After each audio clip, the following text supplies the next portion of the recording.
ChicoBag podcast, where we explore the people, ideas, and actions that help us leave the world better than we found it. I'm your host, Andy Keller, and today we're talking with Jeff Kimball. He's the founder of Empower Change, a nonprofit working to ensure no one has to walk through grief alone.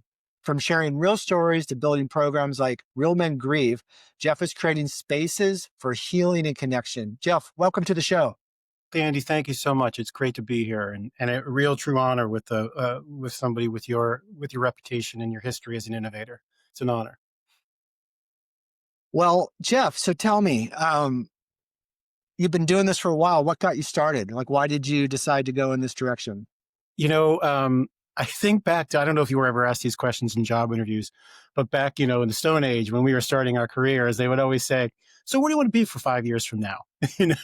As if we had this kind of like linear view, but that's the way people thought back then. And I think back, like if I could have answered that question, they probably thought I would be insane, because I went from the mailroom in the United States Senate to Wall Street to giving it all up, to work in profits. And it's because, when after I married my college sweetheart and moved back home to Connecticut, she became symptomatic. At the time, we weren't sure what was going on. And, ironically, part of what drove me to Washington was healthcare policy and the need, my frustration that we didn't take kind of a holistic view of people, and their health. So she'd go from one doctor to another. And, one would say, oh, you've got, a problem in your back, let's go take you to a back person. Well, you've got a problem, heart palpitations. Let's go send you to a cardiologist. Yep, definitely your heart's arrhythmic, but we're not really sure. It wasn't until 2 years later when her primary care doctor sat down with her, and he's new, and he's amazing. And he double booked her and he said, I just want to talk to you. And he talked to her and he's like, okay, I think you got something systemic going on. I don't think it's isolated like one thing. And he ordered a few different tests. And that's where they found a very aggressive, rare form of cancer.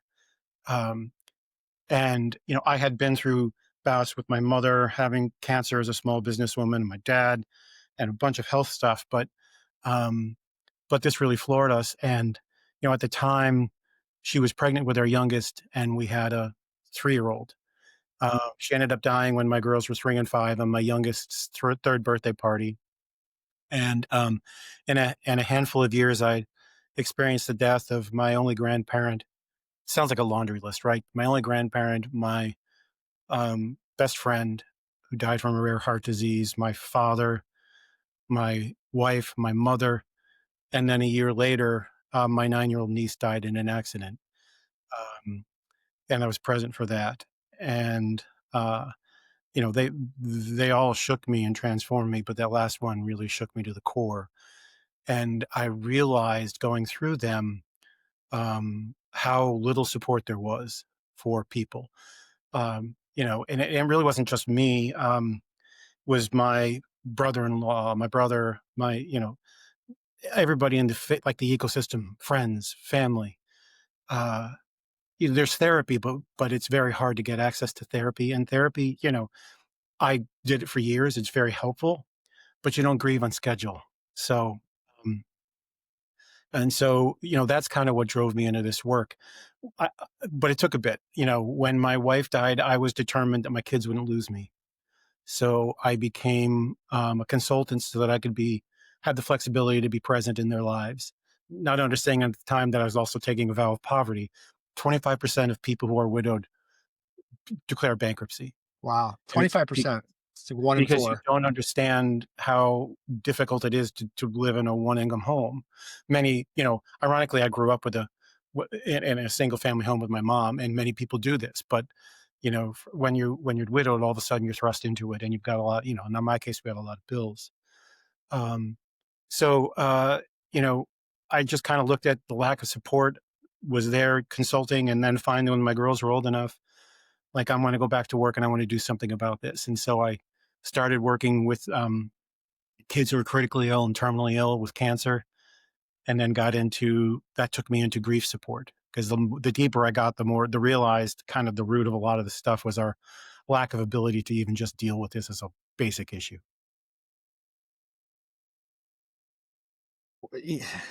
You know, it's hard to hear all the grief that you've gone through, and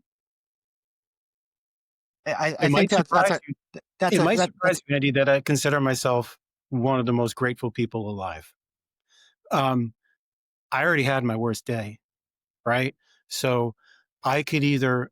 I'm very inspired by Viktor Frankl, who was in the Holocaust and wrote about his experiences and said that everything could be taken from us except the last of our freedoms, which is our ability to choose our attitude in any given circumstance. And so I for love me, that because that's really the only thing you have control over is that is right. That's right. your attitude, your thoughts. So all of us, yeah, I have a lot of grief, right? But I was talking to somebody last night who's got profound childhood trauma. Um, all of us have stuff. All of us have stuff. And so I know starting a business, as you have it, as I have nonprofits, it's so hard. So in all of those circumstances, right, all we can do is choose our attitude. We could become victims of anything we choose every day. But I just choose to never be defined by the loss, but how I love and um, how I try to just focus on resilience and just, in the words of the great philosopher Dory from Finding Nemo, just keep swimming. Right? One foot in front of the other. Yeah. Um, so, I mean, the work you're doing is so important because I think in our society, you know, I mean, I said it's hard hearing about your grief. Like, it's just a natural, I think, response. I don't know if it's our culture, but it is hard to hear and to talk about it. You know, no one wants to talk about death and or their own demise, right? Um, it's like a taboo subject. So tell me about your experience. Like, so you're running an organization and heading this straight on. So what can you share with the people listening as far as what they need to know about grief and If I can, why is it important to deal with it? if I could give anybody listening to this one piece of advice, it is this: your every instinct is to turn away, but please lean in. Just lean in. Um, by that I mean there's studies out, and there's a recent one that I'm happy to share, and you can link, that talks about the most disabling piece of the grief journey, and that is the feeling of emotional loneliness, and how it is exponentially worse than physical loneliness. Meaning, I live my life right now. I'm alone. My kids have graduated. That is, you know, that's being alone, but it's not disabling. The kind of loneliness I'm talking about, and I don't know if you've ever experienced this, Andy, is that kind of loneliness you feel like when you're in a room full of people and you kind of feel like nobody gets you. And so, as you pointed out before, this is a topic people don't want to discuss. They're they're so afraid it's about them. I don't want to, and for every good reason. Like, I don't want to bother anybody. I don't do. And so, what they tend to do is turn away from people, and that leads to this isolation. And that isolation, that emotional isolation, is what leads to the downward spiral. If you can have a good quality connection, simple, good quality connection, that could be the difference between a downward spiral and self-destruction and what you see in grief. 10% of the people that go through complex grief, higher rates of addiction, higher rates of mental health issues, complex mental health issues, problems at home, problems at school, higher divorce rates, higher rates of truancy, problems at work, trouble holding on to a job. All these things become part of that complicated grief journey.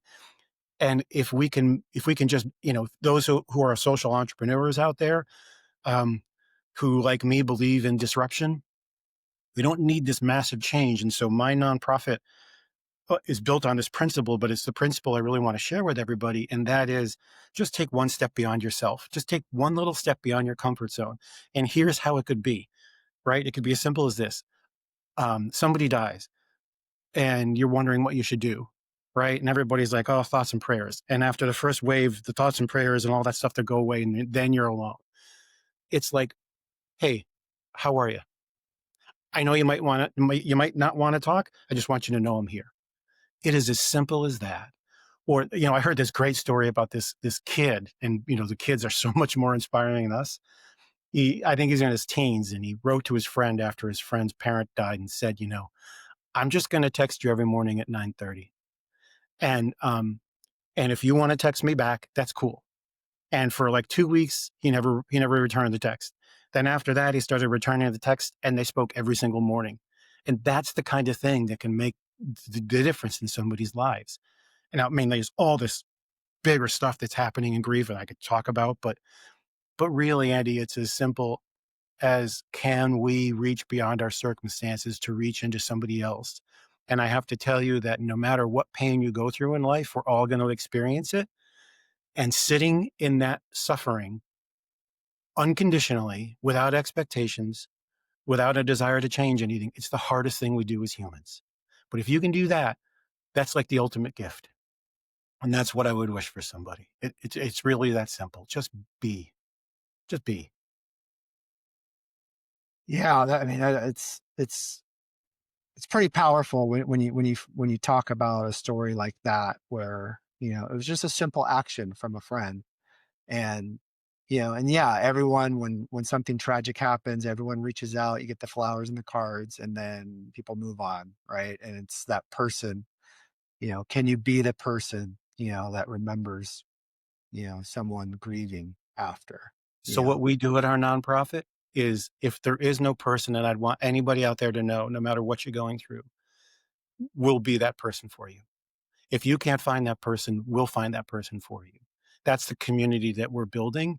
And that's so if you go back to my experience, and it's selfish, like that's what helped for me. And I don't know if you went through this, Andy, if you've been through this, but what happens when you go through grief is your identity changes and you don't know it, right? All of a sudden I'm widow. I'm not Jeff Kimball the blank. I'm Jeff Kimball, widow. So you stop getting invited to the same places you get invited to. Um, your friends change, and you don't understand. Like, I wish somebody told me coming up front, you know what, you're going to lose half your friends, but you're going to gain like all new people. And it's because those are the people that, you know, that just reach out. You're kind of surprised, but there they are. So that's just something I wanted to offer to people. Yeah, I know that you talk about the power of somebody that's been through it coming, helping, so there's people ahead of you on the path who can bring you along and give you the advice that you wish you had. That's pretty powerful. Yeah, that's the other piece of research. There's a behavioral scientist, great behavioral scientist at Penn, and she's done some research on this. And what she shows is, yes, of course, therapy helps. Of course, there's all these things that can help. But with the thing where we learn the most, and I don't know if you found this, with your work in plastic bags, but it's really peer to peer.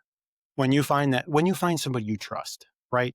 And somebody might be telling me 100 times, like, don't use plastic, right? And then I come across you, and I'm like, I trust you, and you tell me, it's going to sink in more. And so it's the same thing with grief.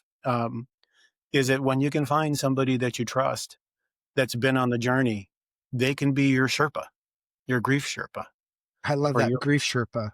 We all need a grief Sherpa. Well, we all need a life Sherpa, right? We should open ourselves. Maybe we all need to realize that. Look, I'm not. I'm probably the least smart person in the world. All of us don't have the answers. So maybe if we allowed ourselves to, in this vitriolic environment in which we live, to just step back and say, maybe we don't understand everything, and allow ourselves to learn from others. Well, it benefits both sides. And I know, as an entrepreneur and a business owner, if I can share some of the pain that I've gone through with somebody, it makes the pain a little better. Right? Doesn't it? And again, you're like, learn from me, right? I Yeah. learned. Yeah. Like, let me And tell you there's, how not to do it. well, and some of that stuff is I'll tell you what, that's probably the most useful information somebody can have. You can truly learn from that experience. That's how we advance, I hope, right? So we don't keep making the same mistakes. But it involves that, look, the same bit of courage, right? And maybe even risk that you took as an entrepreneur to say, this is what I'm going to do, is the same courage it takes to say, I'm not going to let this grief define me. And, uh, uh, 5 days ago, I had my butt kicked big time because it was the anniversary of my niece's death. So I'm not saying this is easy. I was right back in that room, and it's 15 years later. But I don't want to pretend that this is Pollyannish. Oh, you just make the will to say I'm not going to be sad, right? But it really is saying, okay, it's like I go back to Don Miguel Ruiz's 4 agreements. One of the first agreement is do your best. Okay, so some days my best is just getting out of bed. Some days my best is I'm Superman. Whatever it is, just say I'm going to get out and do my best. Yeah, I feel terrible. I feel sad. I feel whatever, and acknowledge it. Don't try to will it away. But it's better that than the alternative, which is I'm not going to talk about it. I'm going to drink it away, or I'm going to drug it away, or I'm going to abuse it away, or whatever. And that just creates a cycle of self-destruction, and that's not healthy for anybody. Yeah, I mean, it's easy to bury yourself in, distractions, and they come in so many forms, and, they're abundantly available. You can turn on Netflix and forget about life for forever if you want. Um, so as far as I'm trying to form the question, it's just like when you're feeling grief, and I've been feeling grief. My father passed away last year, and it's his birthday was last week, and this it's the anniversary of the funeral. We had his funeral on his birthday, Mhm. and it does come in waves. It's not, like you said, scheduled, and there's part of me where, like, I want to suppress it, or I want to, like, not feel the pain. But what's your advice? Like, how do I convert that, my thinking that this is pain, into something where this is something beautiful, or this is something not painful? Well, um, I wish I could tell you some way to make that pain go away, but all that I can tell you is that moments are moments. So a painful moment and a beautiful moment, they both are equal in some respects. So as much as that pain is there, there is beauty to be found as well. This strange duality in life that I have found is that life can be equally brutal and beautiful almost at the same time. Um, so when those moments come and you're feeling that sadness, um, instead of trying to shut it down, one, that you recognize it is really important. Um, but also just to sit with it, just be with it. The same way you would if you're out there having a great time with friends and um, you wouldn't try to change that and say, you know what? Oh, wait, I want to feel sad right now. You couldn't change it. So, um, part of the deal is that the suffering is a part of the beauty and maybe it's what helps us, when those beautiful moments come, appreciate them even more. But unfortunately, we just have to learn to sit with it. Yeah. And I do, and when I do, like, make the space, and cry and shed some tears, I always feel better, and I've learned that the tears actually release, the stress or whatever I'm feeling, and I always feel better afterwards. So Right. I guess letting And myself feel it actually is part of the healing you process. are the model. You are the model. And the only reason, our work is focused on anybody who's grieving in any way. Yeah. But the only reason we're highlighting men in particular in some of our work, just a piece of our work, is because knuckleheads like me, all right, um, uh, don't allow we don't, too many of us don't allow ourselves to do exactly what you did. And, men are 66% less likely to get support from professionals or friends. So that's, I just want to highlight that as a problem. So Andy, you are, you know, you're a rare bird, and I hope people are inspired by you. Um, because to me, if somebody asks what's strength, right? And I know, there's stupid cliches around men and strong. What's strong is what you did. You know, what's strong, what's real strength to me is being able to sit with that suffering and know you can't move it, change it, allow it to be. That's strong. It's the same thing in building a business, right? That strength to show that resolve to say, like, man, now we're going to make it through today. And you do, you just do because that's it. You don't have a choice. Yeah, and that's a good point. I've been, as little boys, we're all taught, suck it up, don't cry. We're all told this for as children. And I think the most courageous thing you can do is cry and show your Yeah, emotions and be authentic. We're taught as men to be stoic, to be even keeled, to be the leader, and and leaders, can be better leaders by being authentic and that's right. yeah, That's right. and and modeling, that when I think about grief, it just means you care, and it means that you have love, and it means that that person, if it's a person that passed, meant a lot to you. That's right. Yeah. So, everywhere there's a lot of people feeling grief. There's a lot of people lonely. And you mentioned a term that I hadn't heard before. Um, so you said like 70% of people, at least this is on your website, feel grief. And then there's a percentage of those people that I forgot the term. It's Complicated grief. complicated grief. Yes, So that's the downward spiral, right? that is the downward That you're spiral. talking about. It, Yes, and it's got a real cost to human potential and a very significant cost to society as well. So there are so many reasons, any number of reasons. For me, I like to fall back on the moral, the morality of it, but any number of reasons why we should be doing this. And I have to tell you, in the little time we have left, the I've worked in nonprofits now for 30 plus years. Everybody assumes that, oh my, when I tell people, and they what I do, and they're like, oh, you work in grief. It's got to be the easiest money to raise because, like, everybody, it touches everybody, and I mean, it is the hardest money I've ever raised. It's because we don't want to talk about it.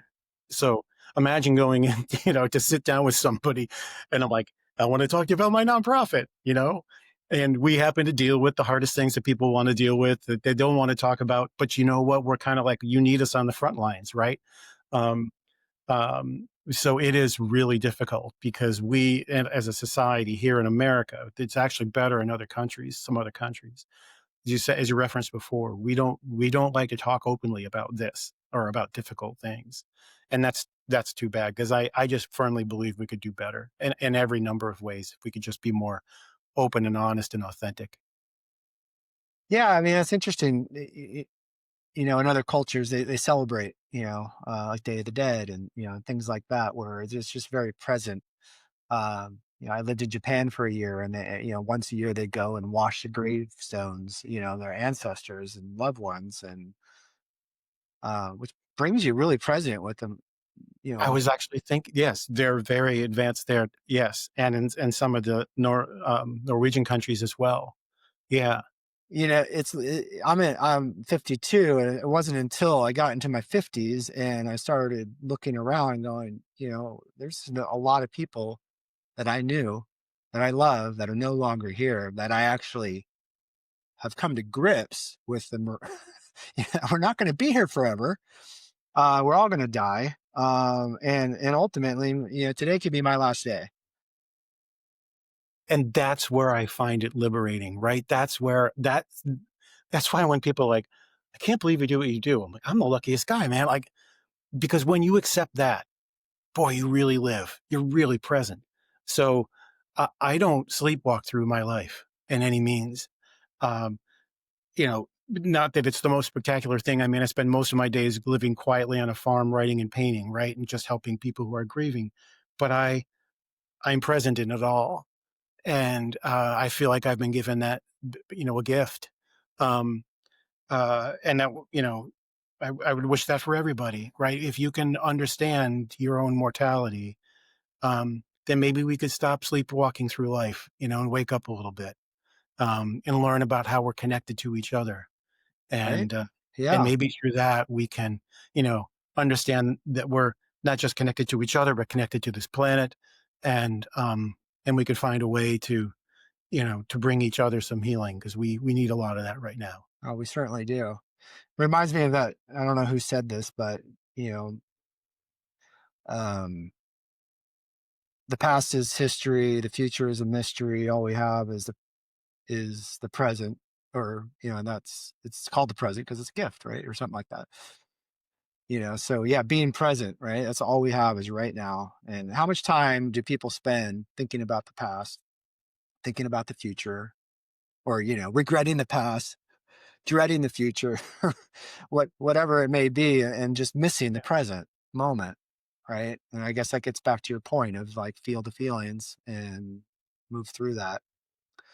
Well, I applaud the work you're doing. For the people who are listening, who maybe they are in the process of grieving, maybe they're thinking about their own mortality and how to help their loved ones, when they pass. What's your advice, and what resources would you suggest for them to access? Please, you can always come to our site. And here's the one thing that's different about the nonprofit we're running. If you come on our site, I have a list of about 50 other places you can go. So, um, just based on my experience, I want to help you find the right connection. We are just one piece of this. So if you're going through it, the thing that I would tell you is get help. You're worthy of it. You're deserving of it. There's no shame in asking for it.